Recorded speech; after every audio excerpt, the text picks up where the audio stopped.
குழம்பு வைக்க மட்டனை வேக வைக்க போறோம். இப்போ மட்டன் குழம்பு எப்படி வைக்கிறதுன்னு சொல்ல போறேன். சட்டி சூடும் பார்த்து கையில் தொட்டுறாங்க. வெண்ணெய் ஊற்றிட்டோம். எண்ணெய் லேசாக காயவும் காரப்பொடியை போட்டு இஞ்சி போட்டு கைப்படக்கூடாது. இதில் வந்து சின்ன வெங்காயம், இஞ்சி, பூண்டு, அதுக்கப்புறம் பட்டை கிராம்பு ஏலக்காய் எல்லாமே போட்டு அரைச்சி இதில் போட்டுருக்கோம். மிளகா பொடி உள்ள போட்டிருக்கோம்.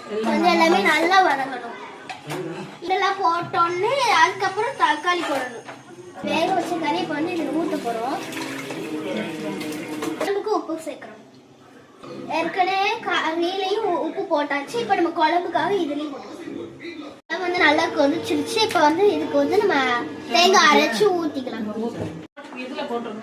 இப்போ தேங்காய் அரைச்சி ஊற்றுறோன்னா அதை நல்லா கிளறி விட்டுக்கலாம். கொதிச்சோடனே நம்ம வந்து இதில் மல்லி புதினா போட்டு நம்ம இறக்கி வச்சிடலாம். அவ்வளோதான். அதுக்கப்புறம் மட்டன் குழம்பு ரெடி.